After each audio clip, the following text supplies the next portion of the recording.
1 Samuel chapter 13. Saul reigned 1 year, and when he had reigned 2 years over Israel, Saul chose for himself 3,000 men of Israel. 2,000 were Saul in Michmash and in the mountains of Bethel, and 1,000 were with Jonathan in Gibeah of Benjamin. The rest of the people he sent away, every man to his tent. And Jonathan attacked the garrison of the Philistines that was in Geba, and the Philistines heard of it. Then Saul blew the trumpet throughout all the land, saying, "Let the Hebrews hear." Now all Israel heard it, and said that Saul had attacked a garrison of the Philistines, and that Israel had also become an abomination to the Philistines. And the people were called together to Saul at Gilgal. Then the Philistines gathered together to fight with Israel, 30,000 chariots and 6,000 horsemen, and people as the sand which is on the seashore in multitude. And they came up and encamped in Michmash, to the east of Beth-aven. When the men of Israel saw that they were in danger, for the people were distressed, then the people hid in caves, in thickets, in rocks, in holes, and in pits. And some of the Hebrews crossed over the Jordan to the land of Gad and Gilead.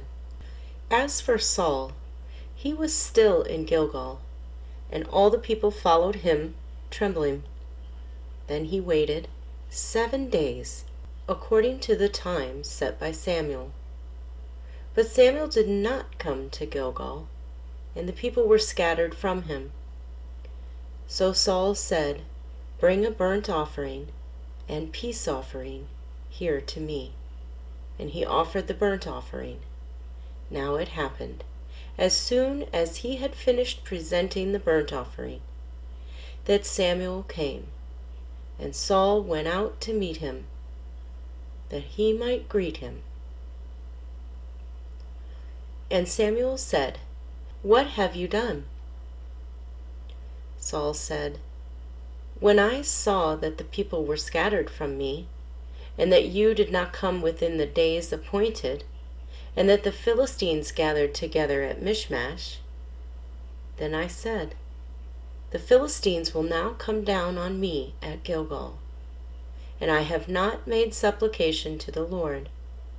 Therefore I felt compelled, and offered a burnt offering." And Samuel said to Saul, "You have done foolishly. You have not kept the commandments of the Lord your God, which he commanded you. For now the Lord would have established your kingdom over Israel forever. But now your kingdom shall not continue.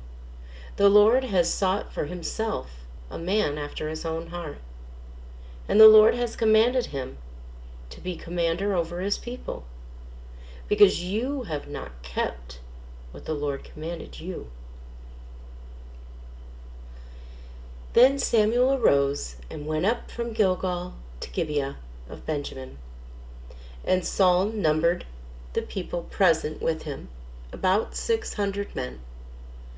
Saul, Jonathan his son, and the people present with them remained in Gibeah of Benjamin. But the Philistines encamped in Michmash. Then raiders came out of the camp of the Philistines in 3 companies. One company turned on to the road of Ophrah to the land of Shual. Another company turned to the road to Beth-horon, and another company turned to the road of the border that overlooks the valley of Zeboim toward the wilderness.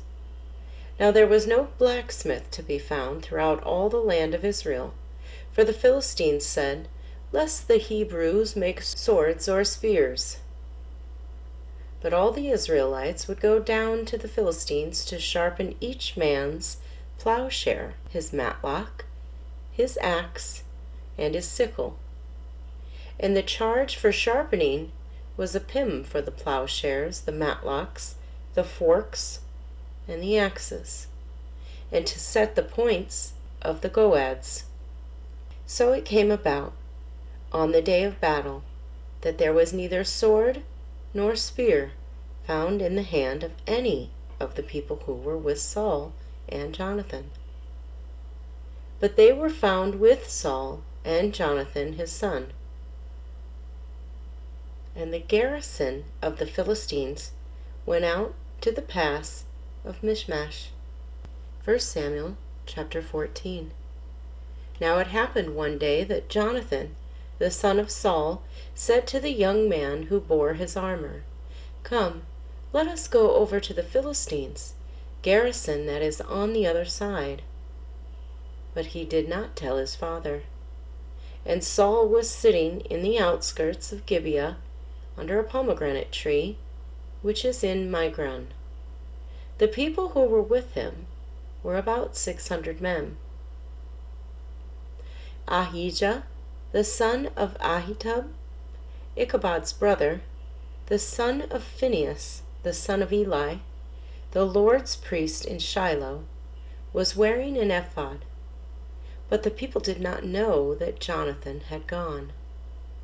Between the passes, by which Jonathan sought to go over to the Philistines' garrison, there was a sharp rock on one side and a sharp rock on the other side, and the name of one was Bozez, and the name of the other Seneh. The front of one faced northward opposite Michmash, and the other southward opposite Gibeah. Then Jonathan said to the young man who bore his armor, "Come, let us go over to the garrison of these uncircumcised. It may be that the Lord will work for us, for nothing restrains the Lord from saving by many or by few." So his armor-bearer said to him, "Do all that is in your heart. Go then, here I am with you, according to your heart." Then Jonathan said, "Very well, let us cross over to these men, and we will show ourselves to them. If they say thus to us, 'Wait until we come to you,' then we will stand still in our place and not go up to them. But if they say thus, 'Come up to us,' then we will go up. For the Lord has delivered them into our hand, and this will be a sign to us." So both of them showed themselves to the garrison of the Philistines. And the Philistines said, "Look, the Hebrews are coming out of the holes where they have hidden." Then the men of the garrison called to Jonathan and his armor-bearer and said, "Come up to us, and we will show you something." Jonathan said to his armor-bearer, "Come up after me, for the Lord has delivered them into the hand of Israel." And Jonathan climbed up on his hands and knees with his armor-bearer after him, and they fell before Jonathan. And he came after him. His armor-bearer killed them. That first slaughter which Jonathan and his armor-bearer made was about 20 men within about half an acre of land. And there was trembling in the camp, in the field, and among all the people. The garrison and the raiders also trembled, and the earth quaked, so that it was a very great trembling. Now the watchmen of Saul in Gibeah of Benjamin looked, and there was the multitude melting away, and they went here and there. Then Saul said to the people who were with him, "Now call the roll, and see who has gone from us." And when they had called the roll, surprisingly, Jonathan and his armor-bearer were not there. And Saul said to Ahijah, "Bring the ark of God here." For at that time the ark of God was with the children of Israel. Now it happened, while Saul talked to the priest, that the noise which was in the camp of the Philistines continued to increase. So Saul said to the priest, "Withdraw your hand." Then Saul and all the people who were with him assembled, and they went to the battle. And indeed, every man's sword was against his neighbor, and there was very great confusion. Moreover, the Hebrews who were with the Philistines before that time, who went up with them into the camp from the surrounding country, they also joined the Israelites who were with Saul and Jonathan. Likewise, all the men of Israel who had hidden in the mountains of Ephraim, when they heard that the Philistines fled, they also followed hard after them in battle. So the Lord saved Israel that day, and the battle shifted to Beth-aven. And the men of Israel were distressed that day, for Saul had placed the people under oath, saying, "Cursed is the man who eats any food until evening, before I have taken vengeance on my enemies." None of the people tasted food. Now all the people of the land came to a forest, and there was honey on the ground. And when the people had come into the woods, there was the honey, dripping. But no one put his hand to his mouth, for the people feared the oath. But Jonathan had not heard his father charge the people with the oath. Therefore he stretched out the end of the rod that was in the hand, and dipped it in the honeycomb, and put his hand to his mouth, and his countenance brightened. Then one of the people said, "Your father strictly charged the people with an oath, saying, 'Cursed is the man who eats food this day.'" And the people were faint. But Jonathan said, "My father has troubled the land. Look now, how my countenance is brightened, because I tasted a little bit of this honey. How much better if the people had eaten freely today of the spoil of their enemies, which they found. For now would there not have been a much greater slaughter among the Philistines?"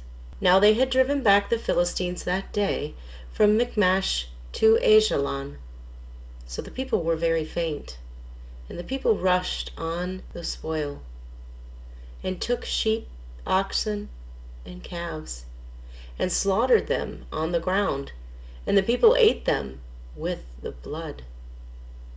Then they told Saul, saying, "Look, the people are sinning against the Lord by eating with the blood." So he said, "You have dealt treacherously. Roll a large stone to me this day." Then Saul said, "Disperse yourselves among the people, and say to them, 'Bring me here every man's ox and every man's sheep. Slaughter them here and eat. And do not sin against the Lord by eating with the blood.'" So every one of the people brought his ox with him that night, and slaughtered it there. Then Saul built an altar to the Lord. This was the first altar that he built to the Lord. Now Saul said, "Let us go down after the Philistines by night, and plunder them until the morning light, and let us not leave a man of them." And they said, "Do whatever seems good to you." Then the priest said, "Let us draw near to God here." So Saul asked counsel of God, "Shall I go down after the Philistines? Will you deliver them into the hand of Israel?" But he did not answer him that day. And Saul said, "Come over here, all you chiefs of the people, and know and see what this sin was today. For all the Lord lives, who saves Israel. Though it be in Jonathan my son, he shall surely die." But not a man among all the people answered him. Then he said to all Israel, "You be on one side, and my son Jonathan and I be on the other side." And the people said to Saul, "Do what seems good to you." Therefore Saul said to the Lord God of Israel, "Give a perfect lot." So Saul and Jonathan were taken, but the people escaped. And Saul said, Cast lots between my son Jonathan and me." So Jonathan was taken. Then Saul said to Jonathan, "Tell me what you have done." And Jonathan told him and said, "I only tasted a little honey with the end of the rod that was in my hand. So now I must die." Saul answered, "God do so, and more also. For you shall surely die, Jonathan." But the people said to Saul, "Shall Jonathan die, who has accomplished this great deliverance in Israel?" "Certainly not. As the Lord lives, not one hair of his head shall fall to the ground, for he has worked with God this day." So the people rescued Jonathan, and he did not die. Then Saul returned from pursuing the Philistines, and the Philistines went to their own place. So Saul established his sovereignty over Israel, and fought against all his enemies on every side, against Moab, against the people of Ammon, against Edom, against the kings of Zobah, and against the Philistines. Wherever he turned, he harassed them, and he gathered an army and attacked the Amalekites, and delivered Israel from the hands of those who plundered them. The sons of Saul were Jonathan, Jeshui, and Malchishua, and the names of his 2 daughters were these: the name of the firstborn, Merab, and the name of the younger, Michal. The name of Saul's wife, Ahinoam, the daughter of Ahimaaz. And the name of the commander of his army was Abner, the son of Ner, Saul's uncle. Kish was the father of Saul, and Ner, the father of Abner, was the son of Abiel. Now there was fierce war with the Philistines all the days of Saul. And when Saul saw any strong man or any valiant man, he took him for himself.